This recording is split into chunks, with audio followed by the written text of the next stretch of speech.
ಬಾಂಗ್ಲಾದೇಶದವರನ್ನ ಒದ್ದು ಓಡಿಸಲೇಬೇಕು.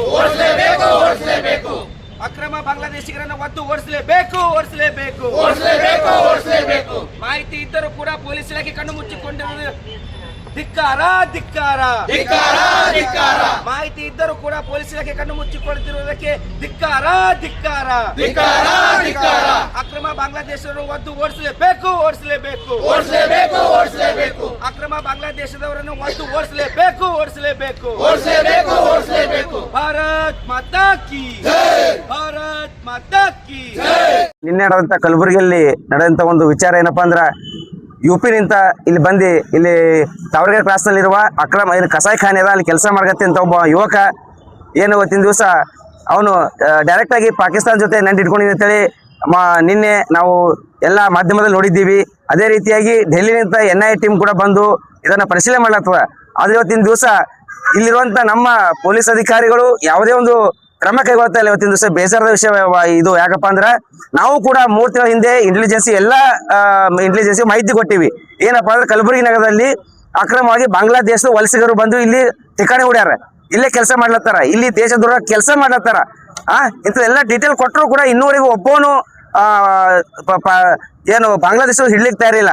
ಇವತ್ತಿನ ದಿವಸ ನಂದೂರ್ ಇಂಡಸ್ಟ್ರಿಯಲ್ ಆಗಿರ್ಬೋದು, ದರ್ಗಾ ಏರಿಯಾದಲ್ಲಿ ಆಗಿರ್ಬೋದು, ಇನ್ನೂ ಅನೇಕ ಕಸಾಯಿಖಾನೆ ಇವೆ. ಅಂತ ಕಸಾಯಿಖಾನೆಯಲ್ಲಿ ಆಗಿರ್ಬೋದು, ಹಾಗರ್ಗಾ ರೋಡ್ ಅಲ್ಲಿರುವಂತ ಒಂದು ಏನು ಕಾಲನಿ ಇದೆ, ರಾಜೀವ್ ಗಾಂಧಿ ನಗರ್ ಕಾಲನಿ ಅಂತ. ಆ ಕಾಲನಿ ಕೂಡ ಅಕ್ರಮವಾಗಿ ಏನು ಮತ್ತೆ ಇದು ಶಾಂತಿನಗರ್ ಇಂಥ ಏರಿಯಾಗಳಲ್ಲಿ ಅಕ್ರಮವಾಗಿ ಬಾಂಗ್ಲಾದೇಶದ ಬಂದು ಇಲ್ಲಿ ಠಿಕಾಣಿ ಹೊಡ್ಯಾರ.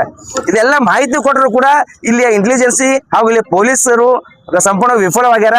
ಇವತ್ತಿನ ದಿವಸ ನಾಚಿಕೆ ವಿಷಯವಾಗಿದೆ. ಅದಕ್ಕೆ ನಾವು ಇವತ್ತಿನ ದಿವಸ ಮಾನ್ಯ ಆಯುಕ್ತರಿಗೆ ಮನವಿ ಮಾಡ್ಕೊತಾ ಇದ್ದೀನಿ. ಹಾಗೂ ಶ್ರೀರಾಮ ಸೇನೆ ವತಿಯಿಂದ ಮನವಿ ಕೂಡ ಸಲ್ಲಿಸಿದ್ವಿ. 1 ವಾರದ ಒಳಗಡೆ ಆಗಿ ಈ ಅಕ್ರಮಕೋರರನ್ನ ಹೊರಗಡೆ ಹಾಕದೆ ಹೋದಲ್ಲಿ 1 ವಾರ ಬಿಟ್ಟು ಶ್ರೀರಾಮ ಸೇನೆ ಎಲ್ಲಾ ಕಾರ್ಯಕರ್ತರು ಅವರು ಎಲ್ಲೆಲ್ಲಿದ್ದಾರೋ ಅಲ್ಲನ್ನು ಹುಕ್ಕಿ ನಾವೇ ಅವರನ್ನ ಒದ್ದು ಓಡಿಸುವಂತ ಕೆಲಸ ಮಾಡ್ಬೇಕಂತ ಆಗ್ತದೆ ಅಂತೇಳಿ ಇವತ್ತಿನ ದಿವಸ ತಮ್ಮ ಮಾಧ್ಯಮ ಮೂಲಕ ಈ ನಮ್ಮ ಮಾನ್ಯ ಪೊಲೀಸ್ ಆಯುಕ್ತರಿಗೆ ಒಂದು ಮನವಿ ಕೊಡ್ತಾ ಇದ್ವಿ. ಸರ್ ನೀವು ಎಲ್ಲಾದ್ರೆ ಶಾಂಗದಂದ್ರೆ ಇಲ್ಲಿ ಪೊಲೀಸ್ ಇಲಾಖೆ ನಾವು ಏನಾದ್ರು ಮಾಡಿದ್ರೆ ತಕ್ಷಣ ನಮ್ಮ ಮೇಲೆ FIR ಮಾಡುವಂತ ಕೆಲಸ ಮಾಡ್ಲಾಗ್ತಾರ. ಅದಕ್ಕೆ ನಾವು ಕೂಡ ಸ್ವಲ್ಪ ತಾಳ್ಮೆಯಿಂದ ಕೆಲಸ ಮಾಡ್ಲತ್ತೀವಿ. ಅದಕ್ಕಾಗಿ ಇವತ್ತಿನ ನಾವು ಮಾಹಿತಿ ಕೊಟ್ಟಿವಿ. ಇಂಟೆಲಿಜೆನ್ಸ್ ಮಾಹಿತಿ ಕೊಟ್ಟರು ಕೂಡ ಇನ್ನೂವರೆಗೆ ಯಾರು ಅದ್ರ ಬಗ್ಗೆ ತಲೆ ಕೆಡಿಸ್ಕೋತಾ ಇಲ್ಲ. ಅದಕ್ಕೆ ಈಗ ಮಾನ್ಯ ಆಯುಕ್ತರಿಗೆ ನಾವು ಮನವಿ ಕೊಟ್ಟಿವಿ. 1 ವಾರದ ಒಳಗಡೆ ಆಗಿ ಮೆನ್ಷನ್ ಕೂಡ ಮಾಡಿದ್ದೀವಿ. ನಾವು ಅವ್ರು ಎಲ್ಲೆಲ್ಲಿ ಇರ್ತಾರಂಬ ಸ್ಥಳಗಳನ್ನ ಮೆನ್ಷನ್ ಕೂಡ ಮಾಡಿದ್ದೀವಿ. ಆದ್ರೂ ಕೂಡ ಯಾವುದೇ ಕೆಲಸ ಮಾಡ್ತಾ ಇಲ್ಲ. 1 ವಾರ ಟೈಮ್ ಕೊಟ್ಟಿವಿ, ನೋಡ್ತೀವಿ. ಮಾಡ್ಲಿಲ್ಲಪ್ಪ ನಾವೇ ಹೋಗಿ ಅವರನ್ನ ಒದ್ದು ಹೊರಗೆ ಓಡಿಸೋದು ಕೆಲಸ ಮಾಡ್ತೀವಿ ನಾವು. ಅದಕ್ಕೆ ಹೇಳ್ತೀವಿ ಸರ್, ಇದ್ರ ಬಗ್ಗೆ ನಾವು ಅವ್ರಿಗೆ 1 ವಾರ ಒಳಗಡೆ ನಾವು ಕ್ಲಿಯರ್ಫಿಕೇಶನ್ ಕೊಡ್ತೀವಿ. ಇದ್ರ ಬಗ್ಗೆ ಅವ್ರು ಕಲಬುರಗಿಯಲ್ಲಿ ಇದ್ದಾರೋ ಇಲ್ವೋ ಅಂತೇಳಿ ನಾವು ಕ್ಲಿಯರ್ಫಿಕೇಶನ್ ಕೊಟ್ಟು ನಾವೇ ಸ್ವಂತ ಹಿಡಿದು ಅವಾಗ ತೋರಿಸ್ತೀವಿ. ಎಲ್ಲ ತಮ್ಮ ಮಾಧ್ಯಮದವ್ರಿಗೆ ಕರ್ಕೊಂಡು ಹೋಗಿ ಈ ಒಂದು ಕಾರ್ಯಾಚರಣೆ ಮಾಡ್ತೀವಿ.